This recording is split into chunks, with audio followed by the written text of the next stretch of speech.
Räägin teile, kuidas ma Dubais peaaegu otsa tantsin. Päris lugu, tõenäosus oli 50-50. Paljud, kes isegi turistina tulevad, ei mõtle sellele. See on väga oluline, see on eluohtlik. Emmed, kes te lastega reisite, vaadake kindlasti seda videot. Sellest, kuidas ma võib-olla Dubais peaaegu ära surin. Kes teab? Lugu on selline, et mu naine Katja on muuhulgas meedik, ta on töötanud medööna erinevates osakondades ja kõike näinud. Ja ta saatis mulle kord ühe riilsi, ütles, näe, vaata, marutaud on väga hirmus. Mida teie marutaudist teate? Palju mina tean, ma olen 36-aastane. Tean, et marutaud on olemas. Jah, see on mingi haigus, jah, seda esineb loomadel, aga põhimõtteliselt ongi kõik. Mina, kes ma olen reisinud peamiselt Euroopas ja Lähis-Idas, mõnes riigis, ma põhimõtteliselt ei ole kunagi sellele mõelnud. No, mingi viirus, jah, marutaudi viirus. Ühesõnaga, saadab mulle selle video ja räägib, kui hirmus see on. Ütleb, ma nägin ükskord meie osakonnas inimest marutõppe suremas. Nad lihtsalt ei karda vett. Viirus satub verre ja mõjutab närvisüsteemi. Inimene hakkab vett kartma, ta ei suuda vett juua. Ja 99% juhtudest, kui viirus on verre ja närvisüsteemi sattunud, on see surm, see on surmaga lõppev. Vaatasin seda videot, mõtlesin, et okei, tean nüüd. Hirmus, ebameeldiv. Mõtlesin, et mul pole õrna aimugi, kuidas see viirus levib, eks? Istun rahulikult edasi. Pärast hakkab rääkima sellest, et see viirus levib loomadelt. Eks siis, kui loom hammustab või kriimustab, isegi kriimustab. Kujutate ette, loom võib teid kriimustada, tänaval mängeldes, natuke hammustada ja te võite surra. Ma tassisin lapsepõlves neid tänavakasse koju, päästsin kuskilt keldritest. Käisin nagu nuatera peal, siis keegi ei teadnud. Mu vanemad ei teadnud, keegi ei teadnud sellest midagi, keegi ei rääkinud mulle. Ühesõnaga, vaatasin need videod ära, rääkisime sellest. Kõnnin siis Dubais ja vaatan, kass pikutab. Siin mõnes piirkonnas ongi kassid, neid toidetakse. See on keelatud. Ma arvan, et just sellepärast ongi Dubais tänavaloomade toitmine keelatud. Kass pikutab ja ei näe just kõige parem välja. No kohe, haiglane. Vaatasin teda, läksin eemale ja sel hetkel jookseb mul peas pilt lihtsalt kokku. Ja 2 nädalat tagasi istusin Dubais Port Rashidis. Lihtsalt istusin mere ääres, mul oli videokõne. Minu juurde tuleb üks keskealine kass ja hakkab ennast nühkima. Mulle see eriti ei meeldi. Ma pole vaimustuses, mulle lihtsalt ei meeldi kassid eriti. Poeri armastan kasse mitte väga, sest umbes 7 aastat tagasi ründas mind kass, kellel oli peaga midagi valesti, ta pandi pärast magama. Kui te pole näinud, kuidas kass ründab, see on jube. Te ei saa midagi teha. Ta on ülikiire, ta hüppab põrandalt pea kõrgusele lihtsalt sekundi murdosa jooksul. Vot.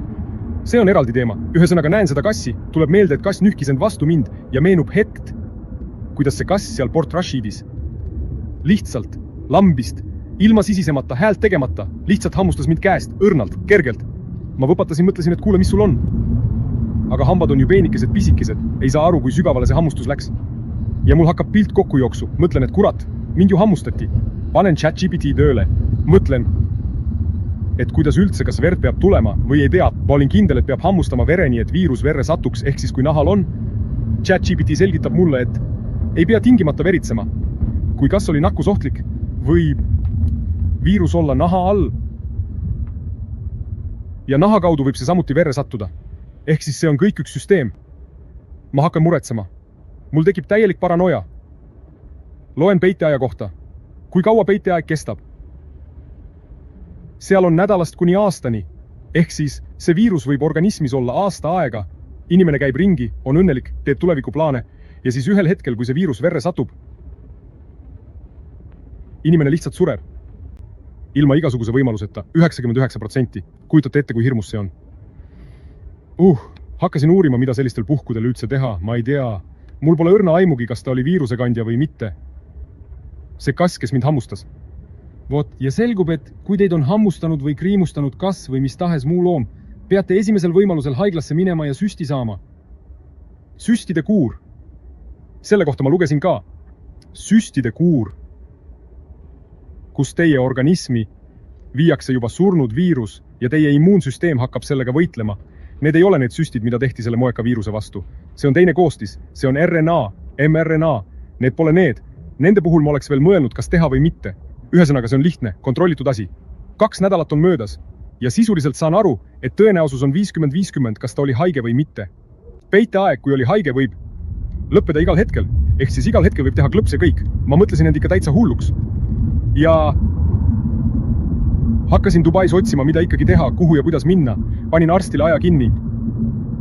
Esmaspäevaks. See oli reede. Küsin, aga kas täna saaks? Ütleb, ei, täna ei saa.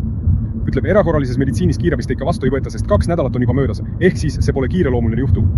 Ma ütlen, ei, teeme kuidagi. Ei, me ei saa teid kirja panna, siin on aeg esmaspäevaks. Tahate või mitte?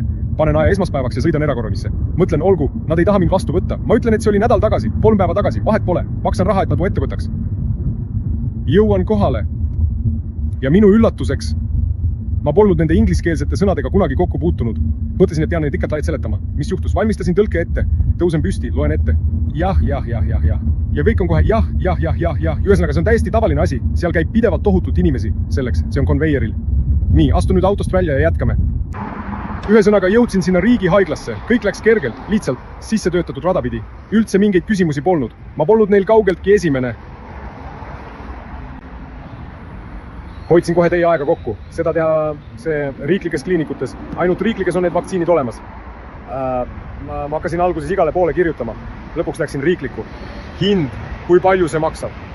Vastuvõtu eest maksin 100 dirhamit, see on umbes $25. Ja vaktsiini eest maksin 50 dirhamit ehk $10. Kokku tehakse 5 vaktsiinisüsti. Seal on vahe kas enne hammustust või pärast hammustust. Need, mis on pärast. Neid tehakse 5 tükki ja need mõjuvad pool aastat. Ehk siis pool aastat olete kaitstud, kui ma kohe küsisin, kui selle poole aasta jooksul midagi juhtub. Võite tänaval loomi kiusata, võite nendega mängida. Nad võivad teid kriimustada, hammustada, teie võite neid hammustada, pole probleemi, te olete vaktsineeritud. Aga edasi, poole aasta pärast, siis on muidugi parem arstiga nõu pidada. Räägin lihtsalt kõike, mida tean, mida arst mulle eile rääkis. Pool aastat möödub, kui hammustus toimub poole aasta pärast. On teil vaja veel 2 süsti. Kõik, teie organism on juba ette valmistatud. Tehakse 2 süsti ja kõik, te jääte ellu. Sõbrad, ärge laske seda asja silmist. Räägitakse, et neil juhtub seda tihti. Küsisin, kui tihti seda üldse ette tuleb. Ütles, et pidevalt tuuakse ka lapsi. Lapsed ju ikka, kiisu, hammustas sõrmest. Kujutate ette, et see võib lõppeda surmaga. Nüüd teate seda ka teie. Hoidke asjal silm peal.